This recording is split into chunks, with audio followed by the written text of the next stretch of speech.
Welcome. Hello, everybody. So,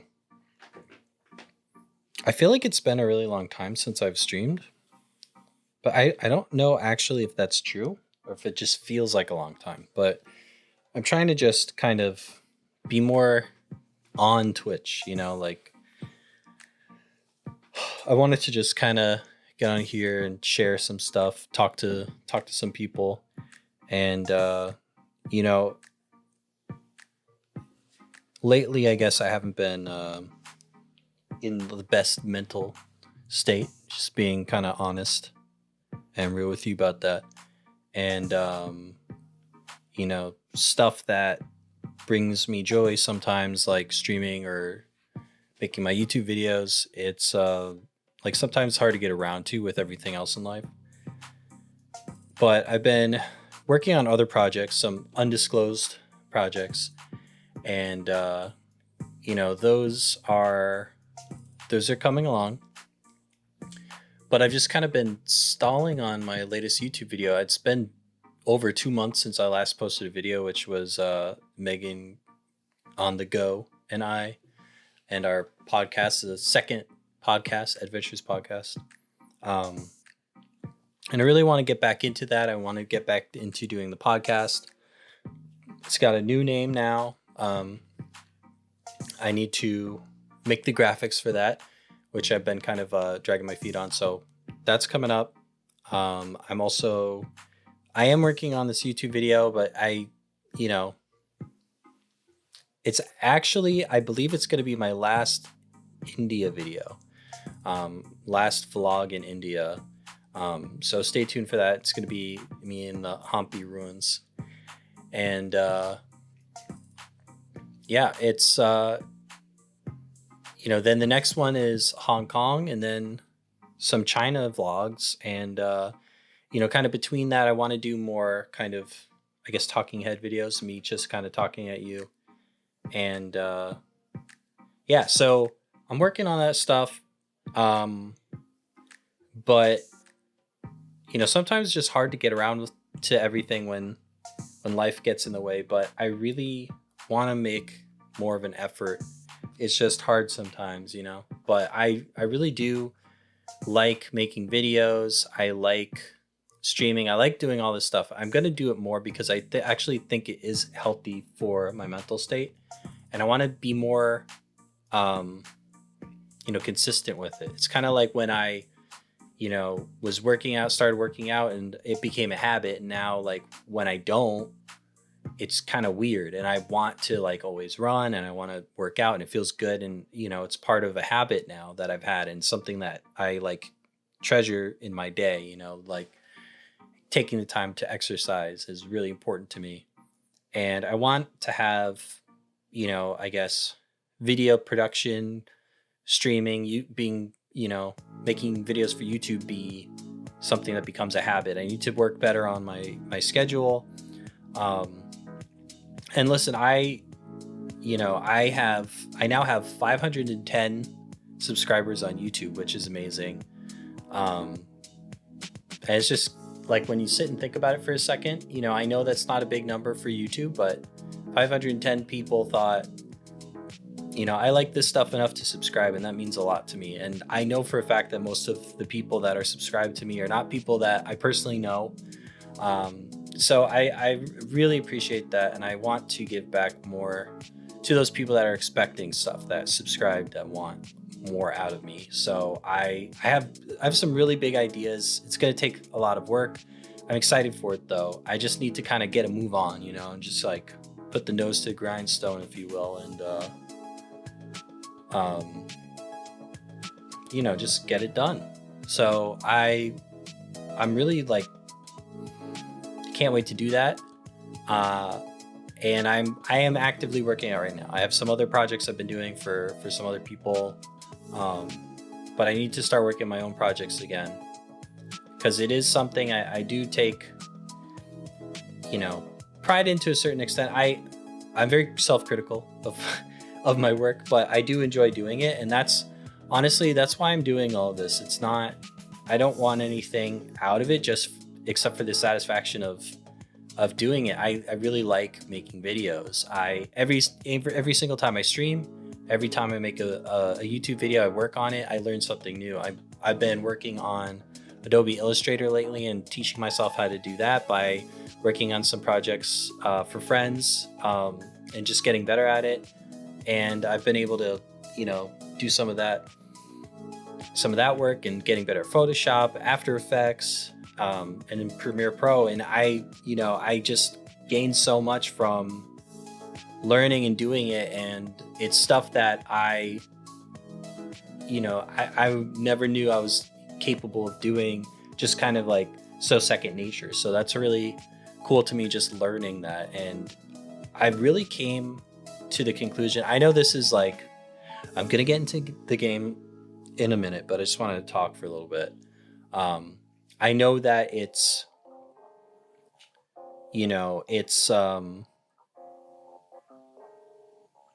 something that I've learned several times in several different ways, but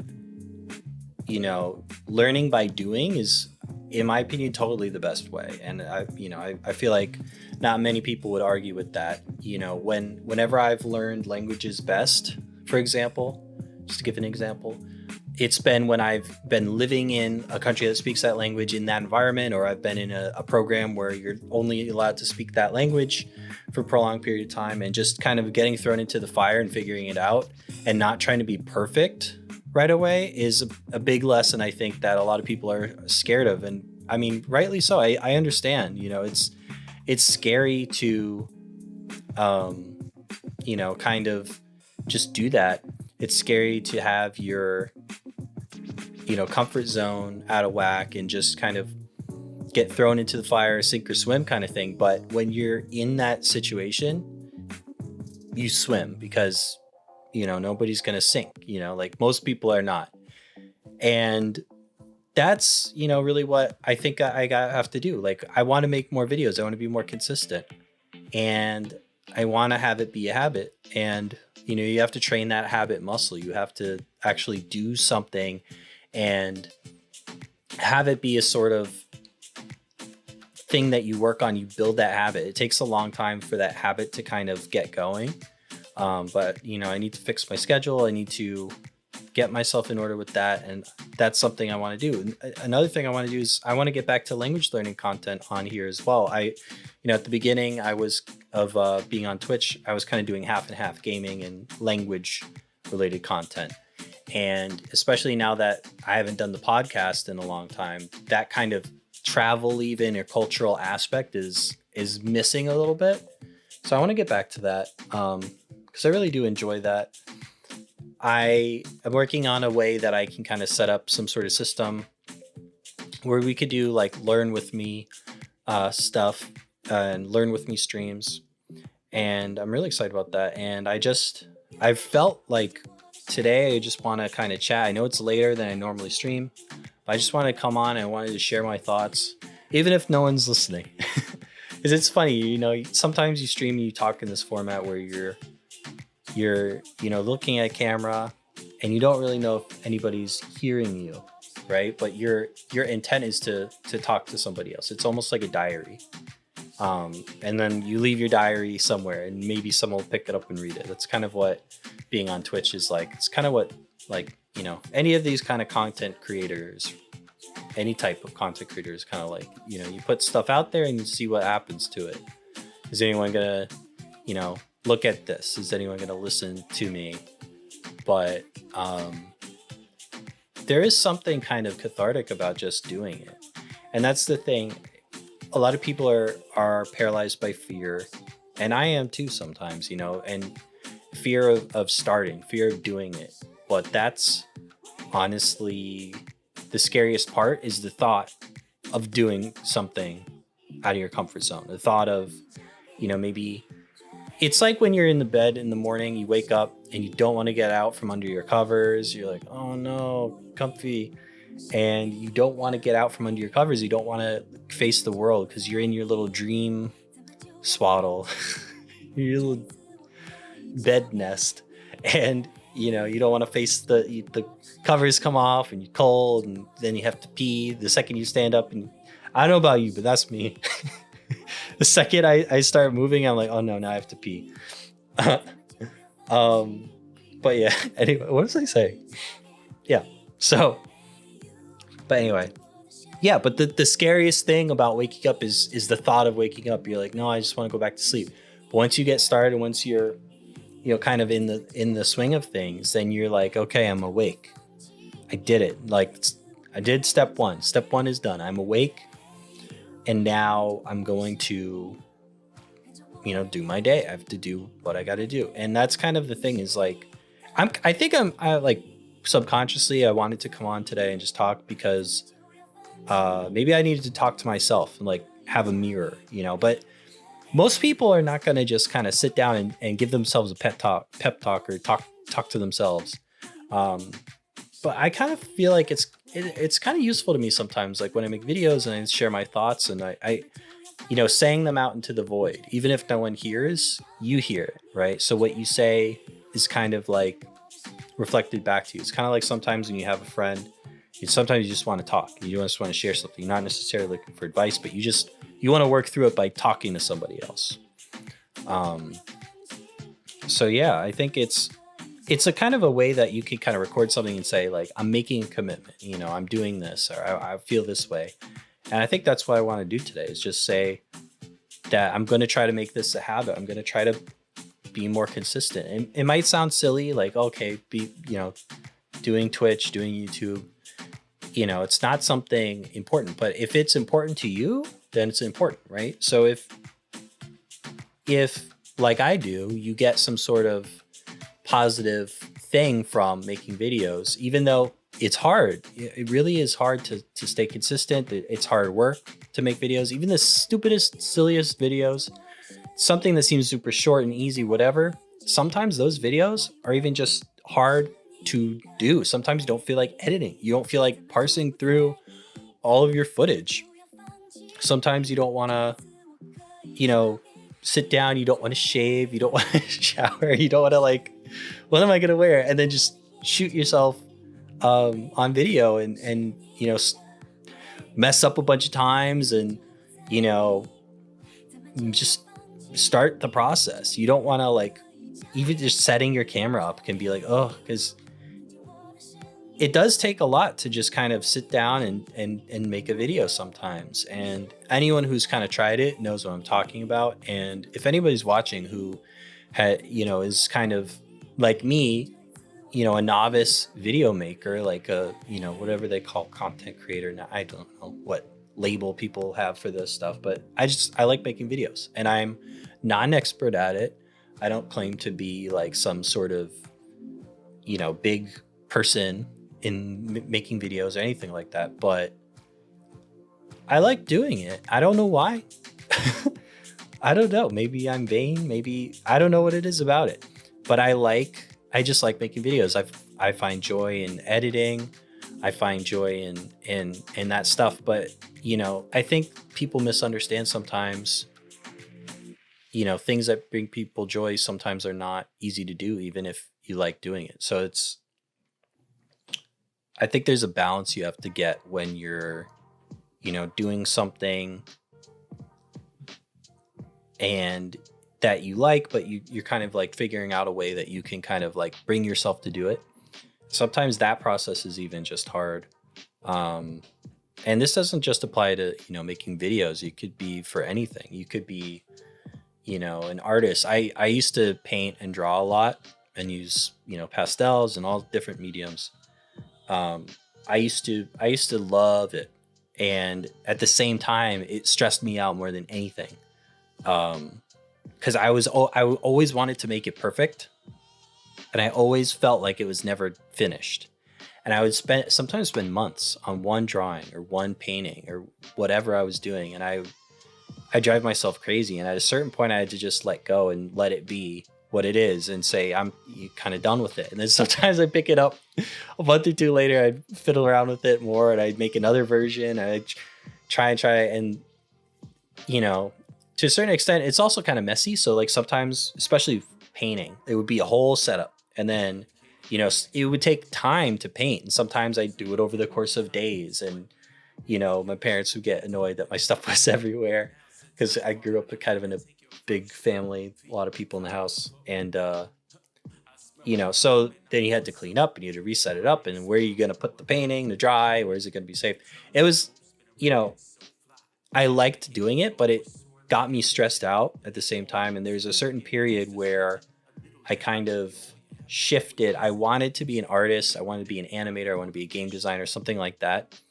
And I really loved it. And then it started becoming too stressful for me. And then I started getting interested in other things. I got interested in martial arts. I actually taught martial arts for 8 years, starting when I was 14 years old.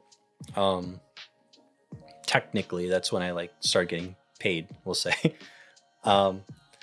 And yeah, and then I loved martial arts, and that was my new thing. And I, like, right before I started learning martial arts, like between like kind of when I was going from really being into painting into martial arts, I started learning languages. And I first was Japanese because I loved anime, I loved manga, I loved video games, and you know, these all came from Japan. And I, you know, the first movie I ever saw was Totoro, My Neighbor Totoro, when I was like super little. And it like, that was like the first memory I have of ever watching a movie. And, you know, that really made a big effect on me. And I loved the animation. I loved everything that produced these, you know, Studio Ghibli films that I grew up with. I loved it. And I loved Pokemon. I loved all this stuff that I realized when I realized it all came from Japan. I was like, oh, that's amazing. I want to learn Japanese. I want to go, you know, live there like so many other kids, right? I would live in Japan. I wanted to learn Japanese fluently. I want all this stuff. And then, you know, I saw the Karate Kid, and I wanted to learn, you know, Japanese martial arts. And so I kind of started with that. And then I started learning Chinese martial arts. And then, you know, teaching myself Japanese got to be kind of difficult because we couldn't really find an affordable place to learn Japanese where I lived. So I was just teaching myself. I had books, I had CDs. Yes, this was when CDs were a thing. Yeah, and even back then, believe it or not, I didn't have my own computer. Oh, hi, Jeff. Yes, you love me. Does that count? Yes, it counts. Love you too, Jeff. Now I'm just kind of like chatting right now, Jeff. So appreciate you coming on. But yeah, so I kind of got fed up after a certain point. You know, Rosetta Stone. I got Rosetta Stone. I was like, this is it. I saw the ads. I was like, this is going to be, you know, it for me. And what I was saying is, you know, back then, believe it or not, I didn't even have my own computer. There was a desktop kind of in like the living room area that was like the family desktop. This was, you know, back in the day. I'm old, guys, okay? So I would use Rosetta Stone on my desktop, and I was like, this is it. I'm going to learn Japanese. And it got so difficult because Rosetta Stone really is not designed for language learning in the same way that you would think. You just learn by osmosis, which in theory is really great. But what you actually do is just, they'll show you like a plate, and they'll say the word for plate. And then the next, like, they'll show you like a dog and then a cat and whatever. And you're like, okay, dog, I know the word for dog now. For cat, they show you a little boy, a little girl, a woman, a man. And you're like, okay, I start putting it together. Then they start doing plurals, and it totally messes with you. Because you're like, okay, so then now instead of a plate, there's a stack of 3 plates, right? There's like 3 plates. And you're like, is the word they're saying, are they saying just 3 plates? Are they saying a stack of plates? Are they saying like, you know, like for example, if there was like 2 cups, would it be like a couple of cups, 2 cups, a pair of cups?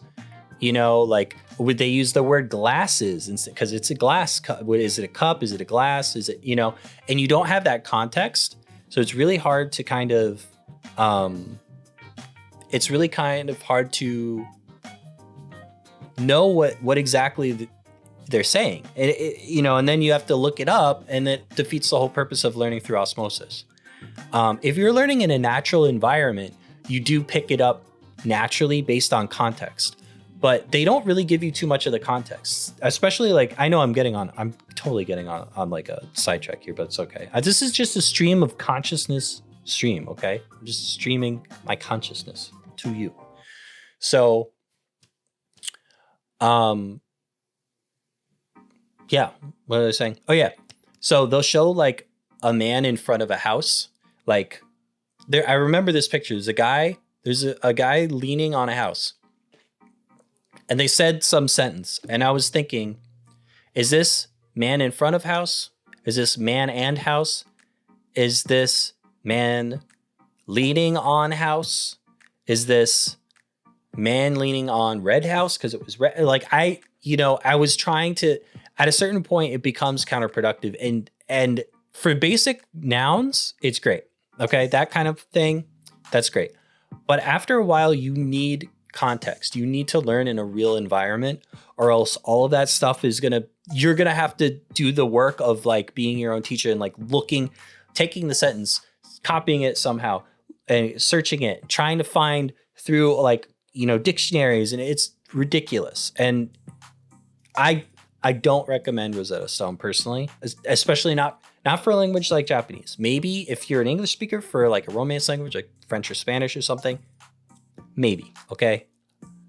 Because you can kind of guess more because you have that familiarity with the similar language. But in my experience, it was just a dead end, and I was getting so frustrated. I was like, I want to take a break. I can't do this anymore. I can't teach myself. I'm like hitting a wall.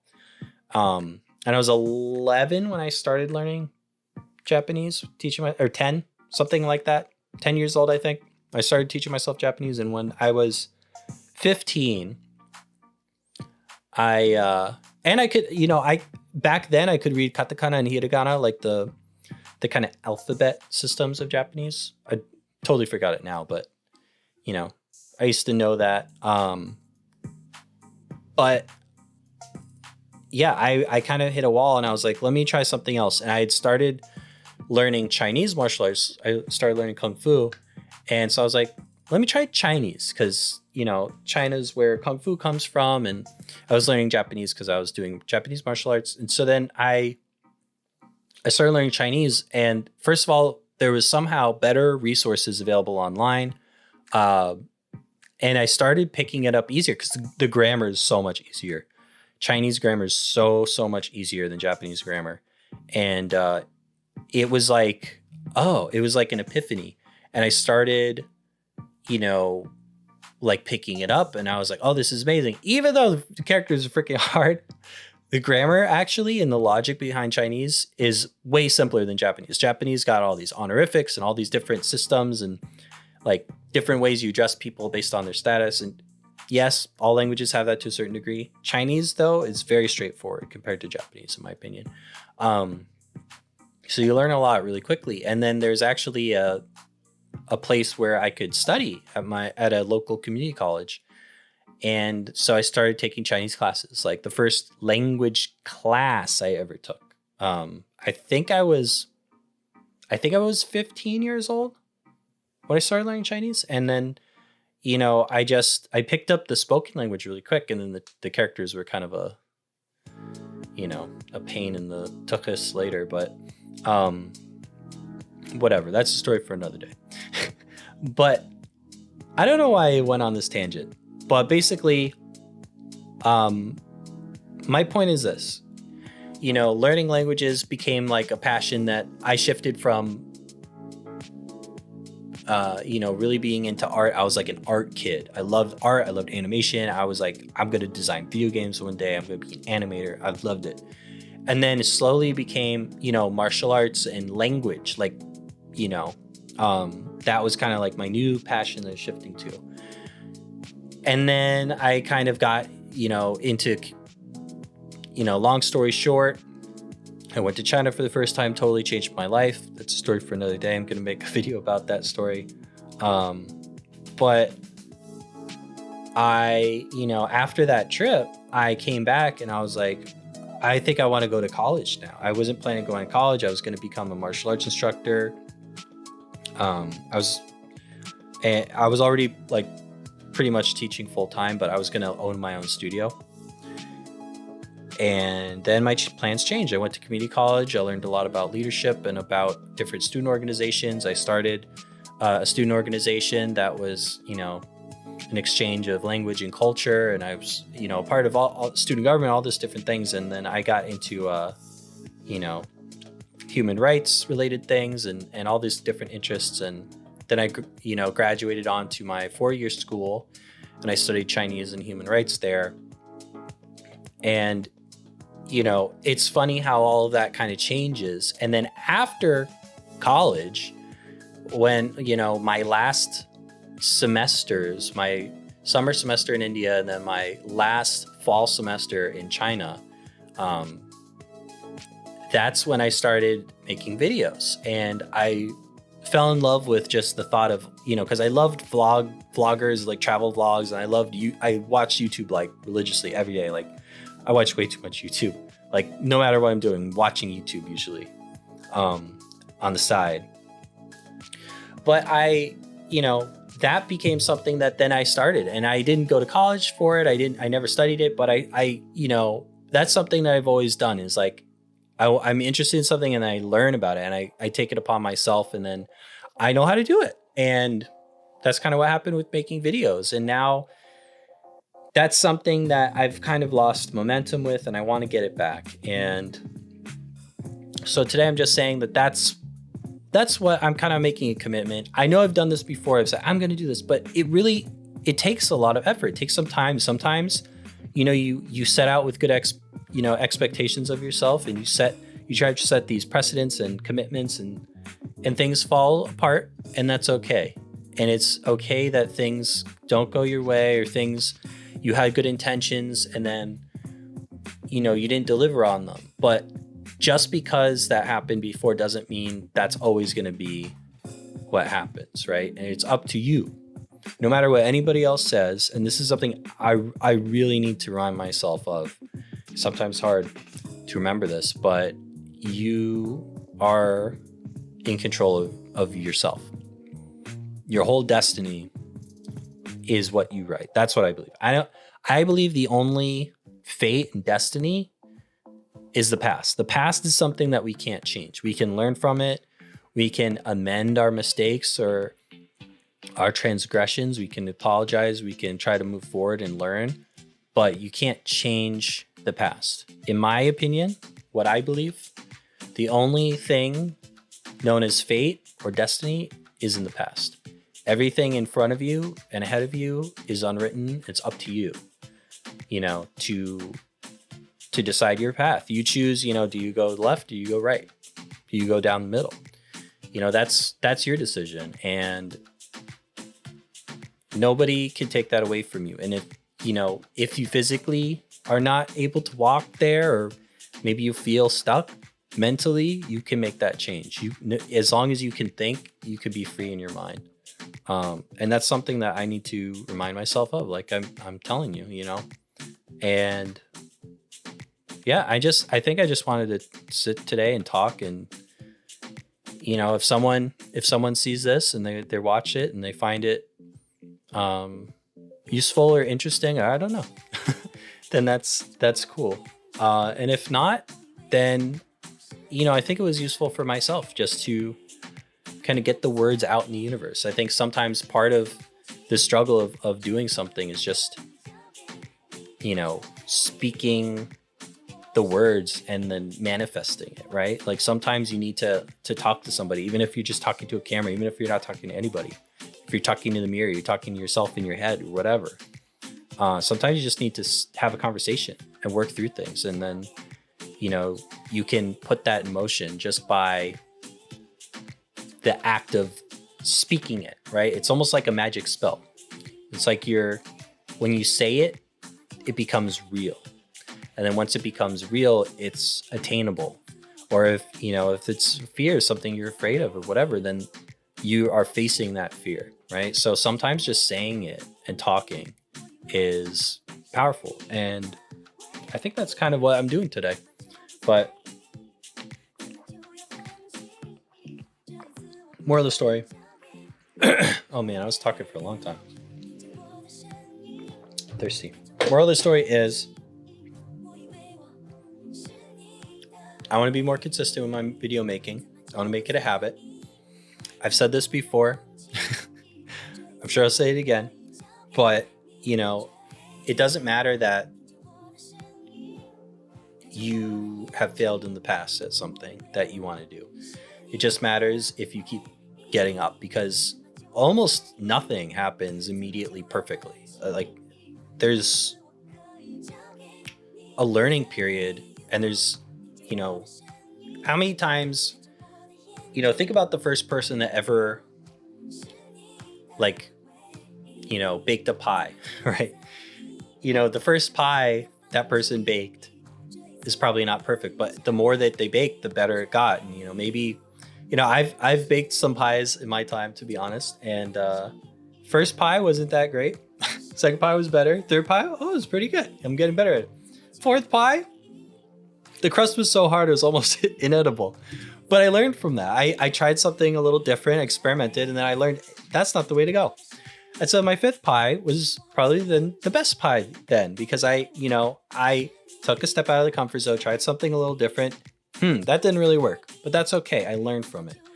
And that's what it is like when you're trying to set a habit, or you're trying to do something that's difficult. You just have to keep going, because giving up, you know, if you actually want to be successful, you don't want to be, you know, nothing comes easy in life. And if you're expecting things to just magically, perfectly happen, that's not real. And the only people that get anywhere are the people that, despite, you know, the difficulty, or despite whatever it is, it could be something that seems so silly to some people, but people all have their own struggles. And if you are not willing to just, you know, face it and say, you know what, that it's okay that, you know, I stumbled, I'll get up and I'll keep going, then, you know, you're never going to get there. You just gotta stand up, and you gotta keep going forward, or else you're never going to get there. And I think part of me wanted to share that with you, and like tell you why kind of the videos have been drying up lately. But I think I also needed to just talk to myself about it and say that, and just put it out there.